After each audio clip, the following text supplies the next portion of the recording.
Salut à tous. Bon, comme je vous l'ai promis la dernière fois, nous allons parler de l'or en France, mais avant toute chose, il faut savoir d'où vient l'or.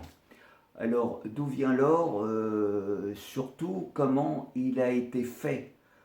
Parce que sur Terre, il n'y a pas possibilité de faire de l'or encore. On fait du diamant, mais pas de l'or. Alors, pourquoi ça? Eh bien, tout simplement parce que pour faire de l'or, il faut de la matière très dense et puis une énergie colossale. Donc l'or, il s'est formé à la suite d'une collision entre deux supernovas, c'est-à-dire des étoiles en fin de vie, voire mortes, qui se sont effondrées sur elles-mêmes, euh, créant ainsi une matière excessivement dense. Alors, pour vous donner un exemple d'une étoile à neutrons, puisque c'est de ça qu'on parle, je sors ma petite cuillère, et donc, pour vous donner une idée de la densité de cette étoile à neutrons, on va en prendre un petit bout dans la cuillère. Je remplis ma cuillère avec un bout d'étoile à neutrons, et si je le faisais, eh bien, cette cuillère, elle pèserait plusieurs centaines de milliers de tonnes. Donc voilà pourquoi, sur Terre, on ne peut pas faire de l'or. Donc l'énergie, c'est la collision entre deux étoiles à neutrons. Imaginez l'énergie colossale qui s'en dégage. Donc là-dessus, il y a pas mal de matière qui a été créée. Je ne vais pas rentrer dans les détails, je vous mettrai en description des sources bien plus qualifiées que moi pour vous expliquer ça si vous voulez approfondir la chose. Donc cet or, oui, cette matière ont été éparpillées dans l'espace. Il a fallu un voyage, un énorme voyage de 5 milliards d'années pour que cette matière arrive sur Terre. Donc je vais faire un petit rappel, parce que bon, tous les orpailleurs le savent, mais bon, il n'y a pas que des orpailleurs, il y a aussi euh, des, des gens qui s'intéressent depuis peu à l'or, qui débutent, qui ne savent peut-être pas. L'or fait 19,3 de densité. Alors, pour vous donner une image précise de ce que cela représente, on va imaginer prendre 1 litre d'or. Ce litre pèse 19 kg et 300 grammes. Donc voilà ce que c'est que la densité de 19,3. Donc vous imaginez bien que l'or sur Terre est descendu au plus profond qu'il pouvait. Cet or s'est retrouvé dans le manteau de la Terre, c'est-à-dire sous la croûte terrestre, et on a calculé, pas moi, hein, parce que j'étais nul en maths, mais bon, il y en a qui l'ont fait, je ne sais pas comment, mais ils l'ont fait. Donc ils ont calculé qu'il y aurait dans le manteau de la Terre assez d'or pour recouvrir toute la Terre d'une couche d'une épaisseur de 4 mètres, ce qui est colossal. Hein, vous imaginez un petit peu les réserves d'or qu'il pourrait y avoir, mais bon, complètement inaccessible parce que bon, on est à 2-3 000 km de profondeur. Alors, comme on en a en surface, il a bien fallu qu'il remonte. Alors pour remonter, c'est tout simple, c'est tout simple. Il a fallu des grandes éruptions volcaniques. Il y a eu l'émergence des montagnes aussi. Cette matière qui est remontée pas simplement que de l'or, mais pas mal de minéraux, et dont le quartz. Alors, l'or est toujours associé au quartz et au schiste. Donc on comprend bien que dans toutes les régions où il y a eu une activité volcanique, où il y a des montagnes, on a de l'or. Alors, l'or, il s'est fait piéger dans le quartz. Il a comblé un petit peu toutes les infractuosités. Et c'est pour ça que le quartz s'étant solidifié pratiquement en surface, dans la croûte, a piégé de l'or. Et donc cet or piégé, cela forme des filons de quartz chargés en or. Donc c'est ce que les mines d'or vont chercher en creusant pour avoir la couche de quartz qui est complètement chargée en or. Là j'ai un morceau de quartz que je vais vous montrer. Donc on voit normalement ici, voilà. Alors ça, je vous le montrerai plus à la loupe. Il y a des petits morceaux aussi qu'on voit à l'intérieur. Il y a de l'or dedans. Donc les mines d'or vont le concasser, le broyer, le dissoudre au cyanure et puis récupérer l'or ainsi. Donc pour nous, orpailleurs, c'est pas jouable. C'est trop compliqué, ça demande des machines, ça demande des investissements énormes. On est dans l'impossibilité d'aller chercher. Je ne sais pas si sur ce petit morceau on va pouvoir le voir, mais là on a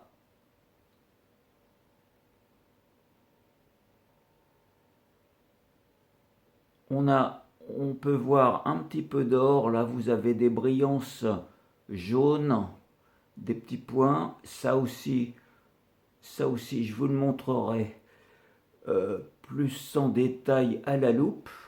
Ce que je peux vous montrer aussi, c'est des pépites là qui vont s'afficher, pépites d'or, c'est-à-dire des spécimens de l'or sur quartz. Donc vous pouvez voir là une belle pépite, un beau spécimen, et on voit bien l'or. Ça avait été trouvé par mon ami René, et cette pépite elle pèse 8 grammes. Donc là, c'est le Graal. 8 grammes dans le gardon. Hein. L'or s'est fait piéger aussi dans le schiste. C'est pour ça que si vous montez en montagne avec un petit marteau, que vous concassez un peu de schiste, vous aurez peut-être l'opportunité de trouver un petit peu d'or. Mais bon, après c'est des travaux spéciaux, c'est plus du domaine de la géologie que de l'orpaillage. La suite du mécanisme est simple. L'or s'est répandu un petit peu partout avec l'érosion, c'est-à-dire le gel, la pluie, le vent, tout ça dégringole des pans de la montagne en emmenant de la matière, dont des bouts de filons de quartz chargés en or, et donc de tout se retrouve à la rivière. Alors, maintenant, il faut savoir comment marche une rivière. Si vous allez avec votre pelle et votre bâté chercher de l'or, il ne faudra pas aller le nez en l'air n'importe où. Il va falloir que vous alliez dans des endroits où vous avez le plus de chances de trouver de l'or. C'est le but du jeu. Hein. Donc il est logique que l'or qui descend de la montagne tombe dans l'eau.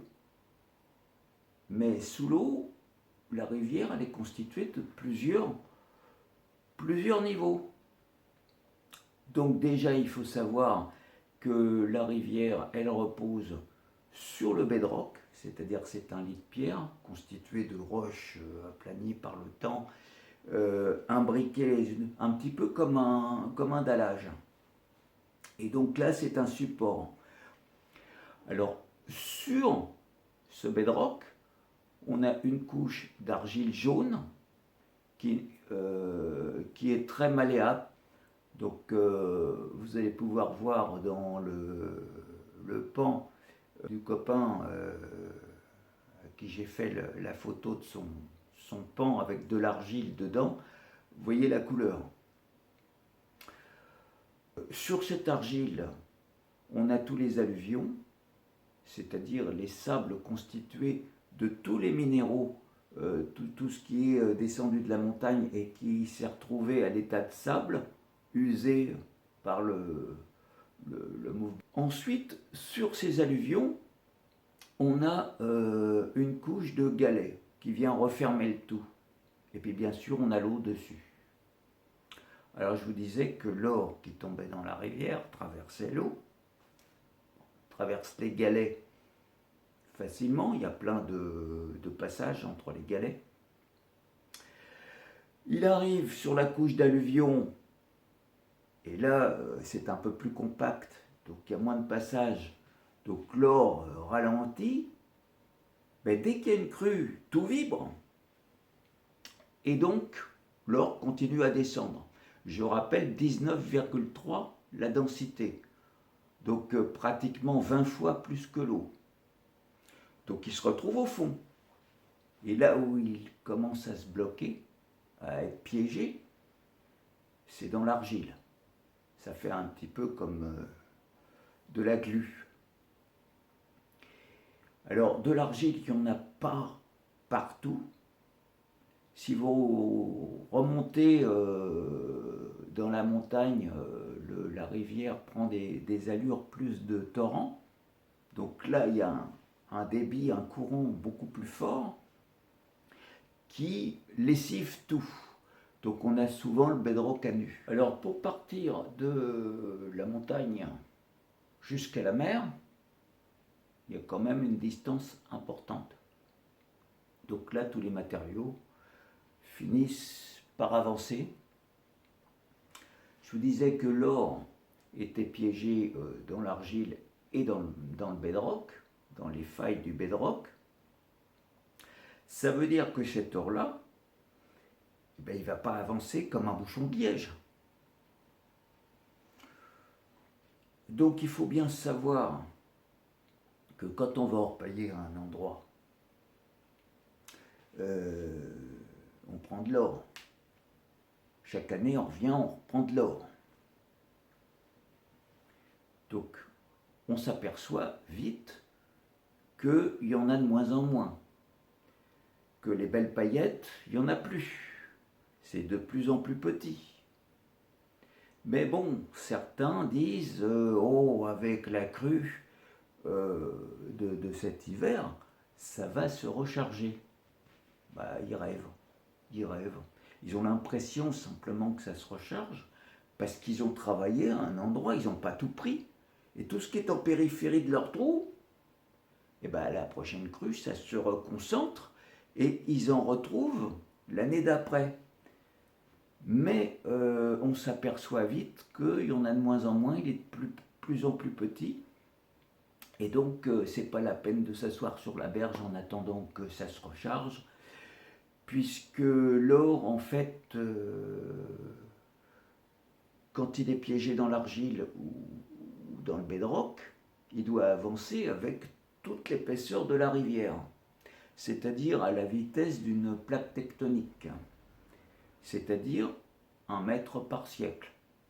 Donc il y a des endroits que les Romains ont vidés, qui ne sont pas encore rechargés. Dans un cas comme ça, on prend ses outils et on va chercher un autre endroit qui n'a pas été touché. Voilà, donc l'or ne repousse pas. Avant que ça soit rechargé, il y a des millénaires qui doivent se passer. Même s'il est lent, l'or se déplace quand même. Donc il y a une usure qui se produit. En étant maltraité, on le voit, quand il y a des grosses crues, l'eau devient marron dans une rivière. C'est-à-dire qu'elle bouge un petit peu d'argile quand même. Et alors là, l'or, ben, il va s'user, il va s'aplatir, il va s'écraser, il va se casser. Donc on part de la source, de là où l'or est descendu de la montagne, est tombé dans l'eau, jusqu'à la mer. Donc on part d'une pépite et on arrive à du point. Donc ça, tout à l'heure, je vais vous montrer des échantillons de format d'or, de différentes rivières, parce que chaque or a son histoire en fonction de sa rivière, du parcours qu'il a fait, des impuretés qu'il a accumulées. Et donc, selon les rivières, la couleur et la forme de l'or ne sont pas la même. C'est pourquoi quelqu'un qui est habitué à l'or, regarde un morceau d'or, s'il connaît bien, il va pouvoir dire ça vient de tel endroit. Je vais vous montrer des échantillons d'or de différentes rivières pour vous illustrer ce que je viens de vous dire, à savoir la forme, la couleur, l'apparence. Et donc, voilà, vous pouvez voir déjà à côté de moi là des paillettes qu'on appelle ailes de mouche. C'est-à-dire, on appelle des ailes de mouche pour donner une idée de grandeur. Donc, il y en a de moins en moins dans le Gardon, par exemple. C'est de plus en plus pauvre là-dessus, mais il y a une époque où il y en avait beaucoup. Donc ça, cet or que je vous montre, c'est de l'or qui a été trouvé par un ami orpailleur, Eric, peut-être que certains le connaissent. Bon, lui, c'était un petit peu, je dirais, j'appellerais ça un fou, parce qu'il travaillait de 8h à 8h. Il dormait dans sa tente igloo, il mangeait sur le bord du Gardon, enfin, il n'y avait plus de cesse. Mais bon, vous allez voir là sa collection, qui représente une saison. Et donc, c'est impressionnant.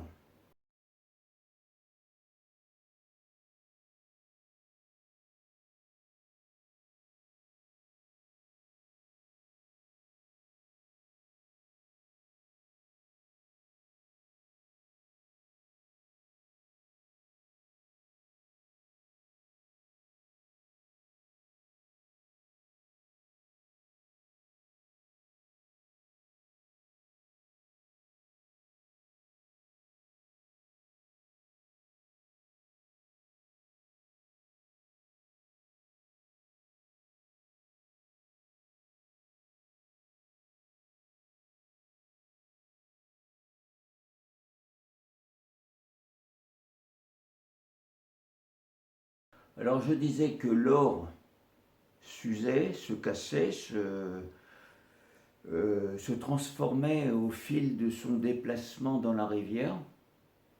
Et donc on part de la pépite. Donc la pépite, vous en avez derrière moi. Ensuite, la pépite, elle va être cassée, elle va être aplatie, elle va être... donc sous la pépite, on a toujours un morceau d'or en 3 dimensions, c'est-à-dire le petit grain. Alors la différence entre le petit grain et la pépite, c'est simple, c'est la taille. Pour qu'une pépite ait le titre de pépite, il faut qu'on puisse la prendre entre les doigts, jouer avec, sans la faire tomber, la manipuler facilement avec les doigts. Alors que le petit grain, c'est comme un grain de sable, c'est plus petit, on a plus de mal à le manipuler. Donc voilà, mais c'est une mini pépite en fait. Ensuite, l'or va être écrasé ça va se transformer en paillettes, puisque tous les morceaux plats s'appellent paillettes. Et puis on continue, et donc on va arriver à un point où l'or sera fin comme du talc. Et donc on arrive au point d'or. Je vais vous montrer ça en détail un petit peu plus tard dans la vidéo. Alors ce qui nous intéresse, c'est de savoir où aller pour chercher de l'or. Donc là, vous avez bien compris que plus on remonte en amont vers la montagne, plus on aura des morceaux plus gros. Plus on descend, plus ça sera fin. Alors, il est évident que la quantité d'or, elle est la même pour toute la rivière. Si on dit qu'il y a 1 gramme ou 1,5 gramme au mètre cube dans la rivière, au mètre cube d'alluvion, si on remonte à l'endroit où les morceaux sont plus gros, donc des pépites, on aura beaucoup moins pour le même poids. Ça veut dire qu'avant de trouver une pépite, il faut chercher. Là, on peut passer des jours et des jours sans rien trouver et d'un seul coup tomber dessus. Donc là, je vais vous montrer une pépite qui vient du département de l'Hérault. Je ne vous dirai pas où, parce que bon, le copain qui me l'a prêté désire garder, je dirais, son information pour lui. Ça, je le comprends très bien et je le respecte. C'est pour ça que j'ai des amis qui me prêtent de l'or pour que je le photographie, qu'on me prête de l'or pour faire des vidéos, parce qu'ils savent que je garderai, je dirais, les informations primordiales secrètes. Et ça, c'est le secret de l'orpailleur qui veut avoir des amis et qui veut... sinon, si tout est divulgué, on me mettrait vite de côté et on ne me dirait plus rien. Et ça ne serait pas intéressant. Donc là, je vous montre une pépite du département de l'Hérault et pas le fleuve l'Hérault. Alors, cet ami orpailleur, j'étais avec quand il l'a trouvé. J'ai vu son émotion. C'était le Saint Graal qui lui était tombé dessus. Donc, quand il l'a trouvé, il me dit « Ouais, Gilles, viens voir !» Et donc, quand je l'ai vu comme ça, j'ai été voir, forcément. La curiosité est plus forte. Et il m'a montré cette pépite. Donc, là, c'est, je dirais, c'est la récompense. La récompense d'années d'efforts. Parce que, bon, c'est la première pépite qu'il avait trouvée en France. Et donc, c'est le cadeau suprême, quoi, de la rivière. Bon, depuis, il en a trouvé d'autres. Là, je vous montre des pépites du Gardon qu'il a trouvées, qu'il m'a gentiment prêté pour que je puisse faire cette vidéo.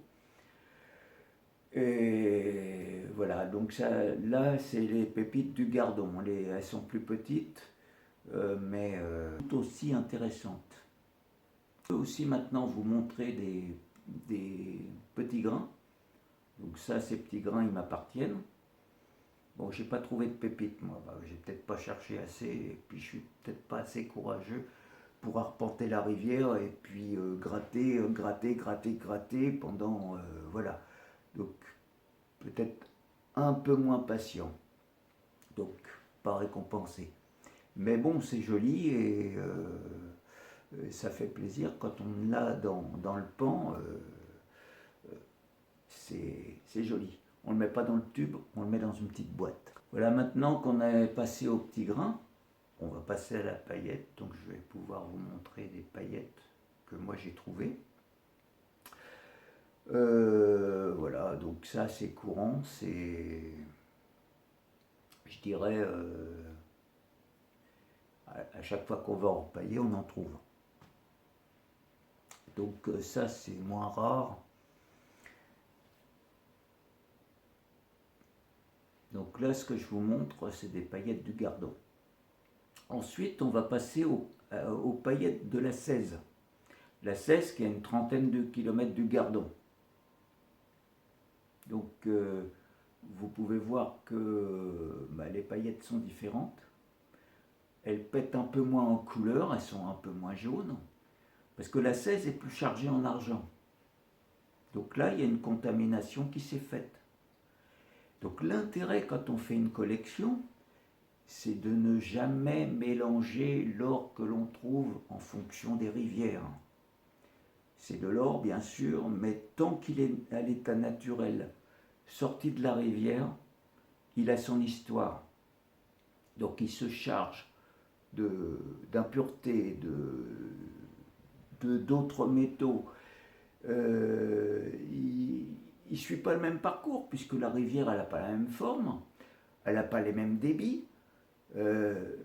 Donc il y a un changement et on peut reconnaître les paillettes de l'un et les paillettes de l'autre. Ça veut dire que par exemple en compétition, et là je pense à la Coupe d'Europe des chercheurs d'or à Cardet, donc vous êtes nombreux à y avoir participé, je pense. C'est à faire parce que c'est une belle réunion entre copains, on apprend plein de choses parce qu'il y a des orpailleurs de différents niveaux, on peut apprendre beaucoup de choses. Mais, en tant que contrôleur, je peux vous dire que quand il y a quelqu'un qui sort une belle paillette d'un endroit où, quand on a fait les tests avant la compétition, alors qu'il y a par exemple que du tout petit, s'il y en a un qui sort de la belle paillette, c'est déjà arrivé, donc on ne peut voir que c'est de la triche. Voilà. On prend de la paillette d'un endroit, on le met dans l'autre, on dit voilà j'ai trouvé ça, mais quelqu'un qui connaît n'est pas dupe.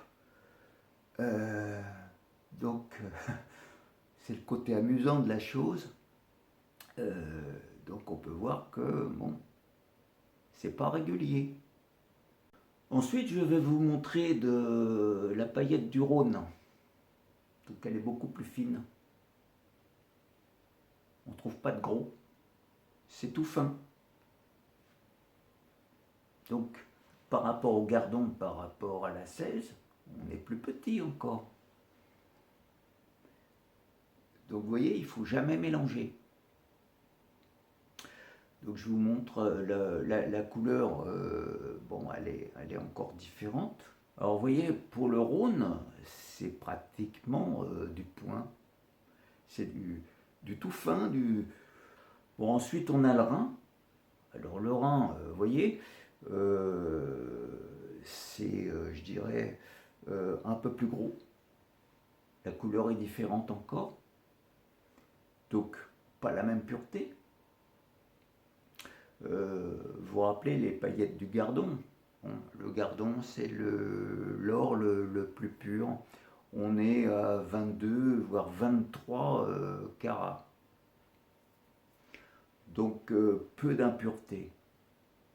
Et quand on change de rivière, les couleurs changent. Alors maintenant, on arrive aux paillettes du Salat. Alors là, c'est pas gros, mais c'est beaucoup plus épais. On est pratiquement dans le petit grain. Donc c'est plus épais. Quand on pose le doigt dessus, on sent il y a une épaisseur. C'est pas plat. Donc on est plus dans le petit grain de sable, mais tout petit, tout petit, tout petit.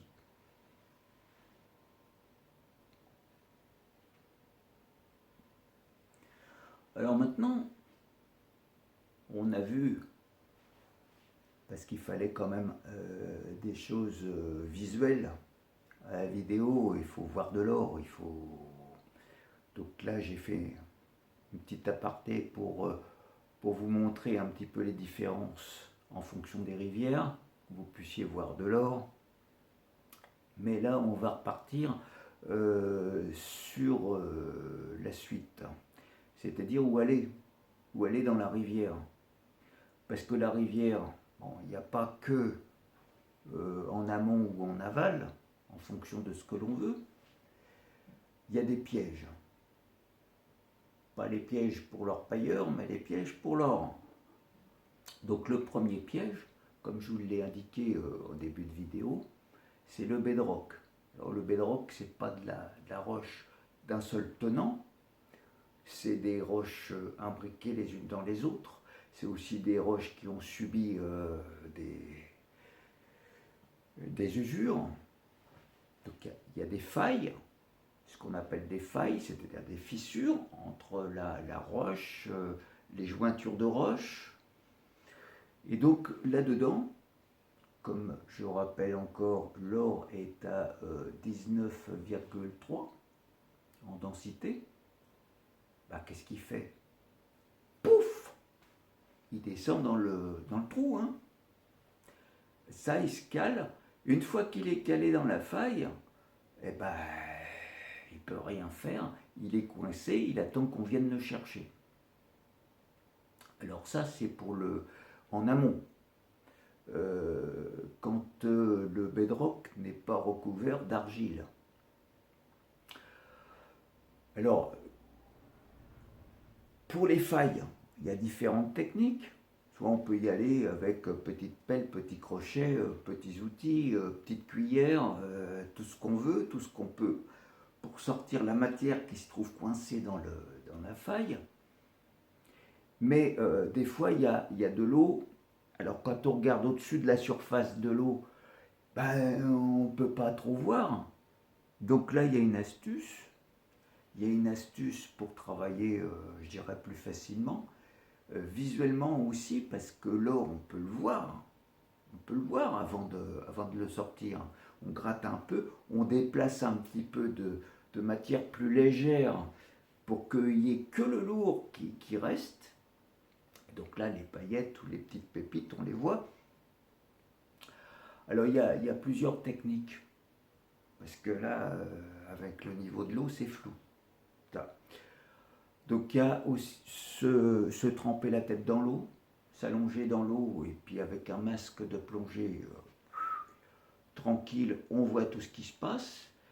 Et ben, quand l'eau est froide ou quand on n'a pas envie de se tremper la tête, et ben, il y a d'autres solutions. Donc la solution, c'est de se fabriquer un hublot. Donc un hublot, je vous montre la photo du copain qui m'a prêté pas mal d'or là.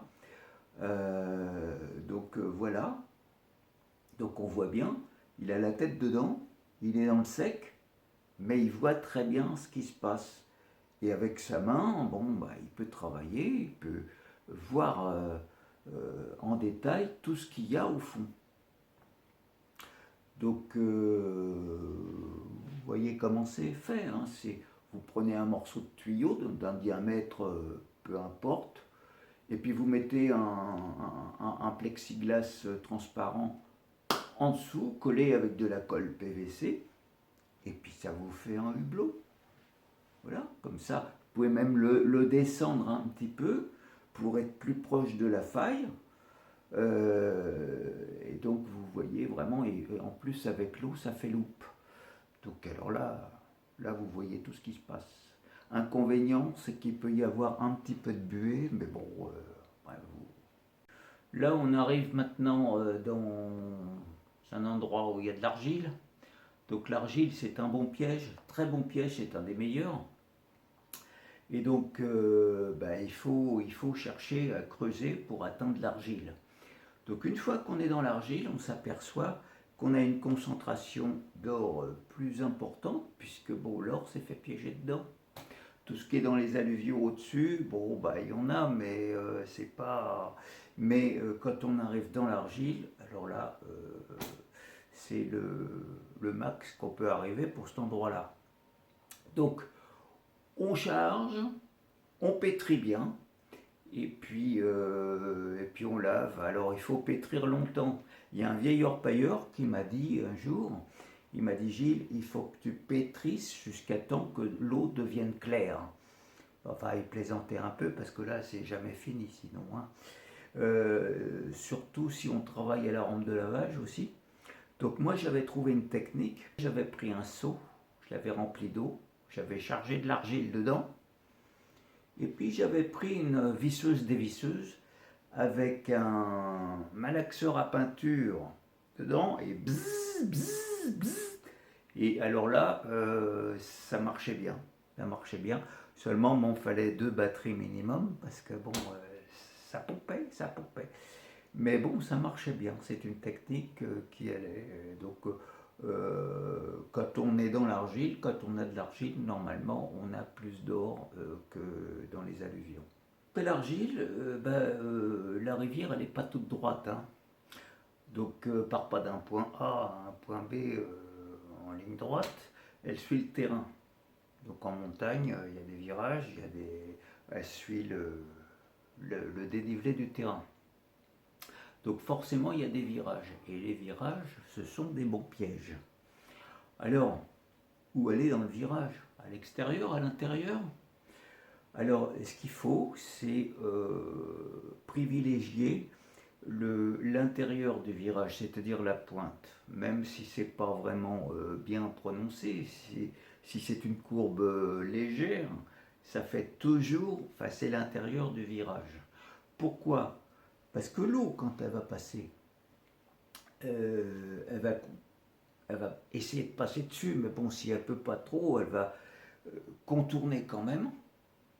Et donc, l'eau qui se trouve côté intérieur du virage n'aura besoin de moins de vitesse pour parcourir la même distance que l'eau qui est à l'extérieur du virage.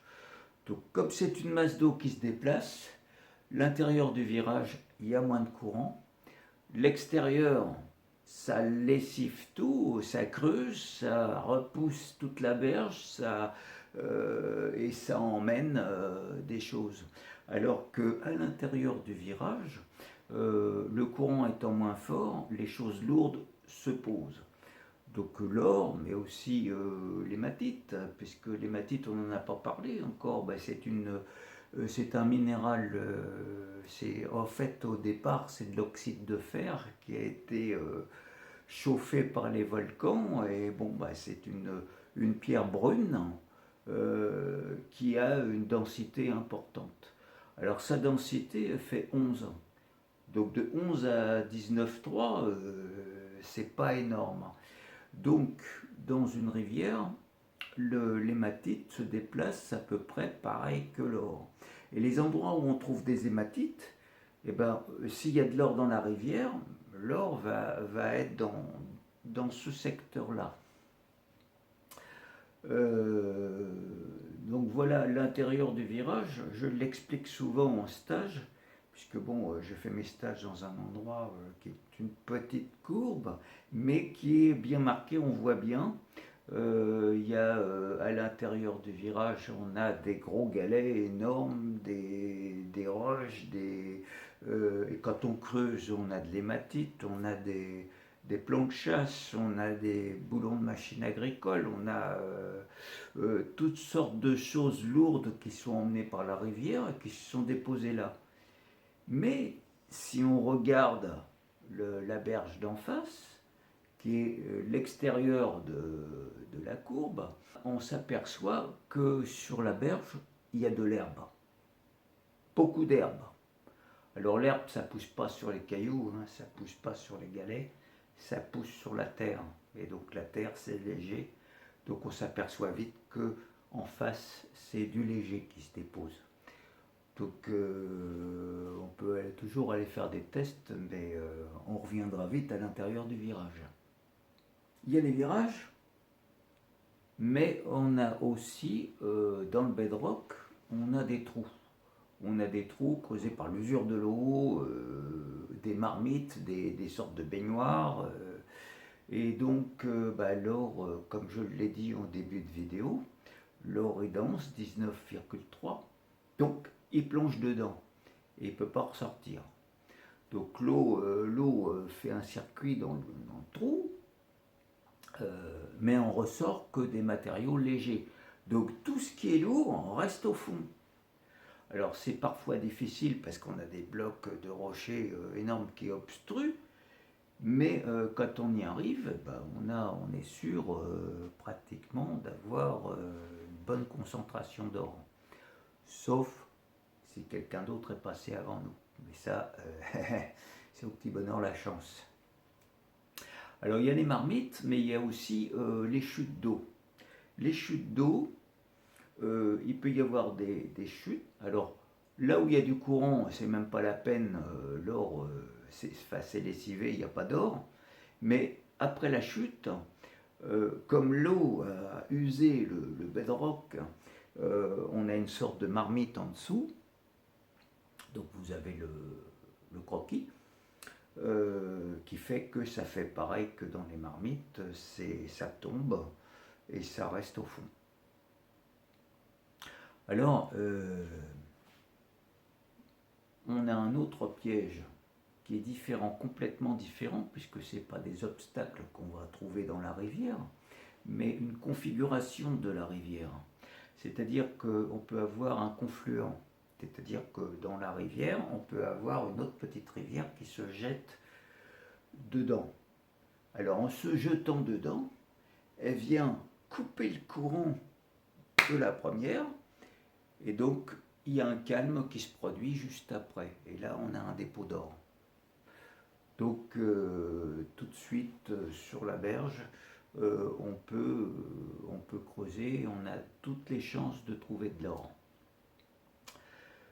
Alors c'est toujours trouver de l'or, il y en a partout. Ben, en trouver en bonne quantité, c'est là le but de bien connaître les pièges. Ensuite, après le confluent, on a un piège qui est plus, je dirais, plus subtil, plus difficile à détecter. On a le dénivelé. Alors le dénivelé, pareil, la rivière a su le terrain, hein. Donc il y a des pentes et des côtes. Alors ce n'est pas des côtes énormes, ce sont des dénivelés qui peuvent faire 1 ou 2 mètres sur 100 mètres. Mais pour l'eau, ben, c'est difficile, ça fait un faux plat. Et donc le courant qui arrive à fond, ben, il est stoppé rapidement, et puis la rivière s'élargit à ce moment-là. Et donc, les choses lourdes, quand il y a moins de courant, elles se posent. Elles ne sont pas emmenées, elles se déposent à l'endroit où ça se calme. Là, maintenant qu'on a vu les pièges, va falloir savoir à peu près dans quelle région aller. Parce que toutes les régions ne sont pas aurifères, il n'y a pas de l'or partout. Comme je le disais, il y a les montagnes, il y a les régions volcaniques. Mais si on va par exemple en Île-de-France, oui, là on ne trouve rien, c'est du calcaire en principe. Moi j'avais essayé dans la Bièvre, par curiosité, hein, histoire de dire voilà, si j'en trouve, là je fais mentir tout le monde.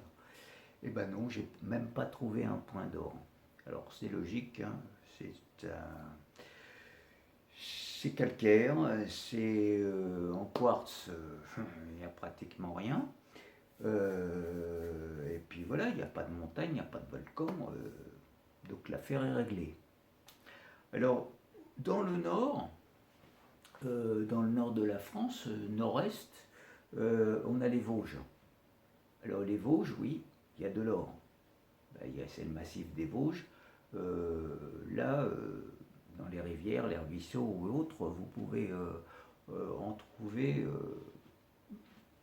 assez. Ensuite, après les Vosges, on a toute la chaîne des Alpes qui descend jusqu'à la Méditerranée. Donc là aussi, pas de problème, il y a de l'or. C'est une des régions principales où on peut orpailler et trouver des belles choses. Puisque j'ai eu des stagiaires, et ça, ils sont abonnés à ma chaîne et je les en remercie. Et je les cite en exemple parce que cette année, ils ont fait un stage. Donc ils étaient contents parce que avant de venir, ils avaient les mauvaises techniques, ils ne savaient pas trop comment chercher. Et puis, sortant du stage, ils sont rentrés chez eux, ils sont en Haute-Savoie.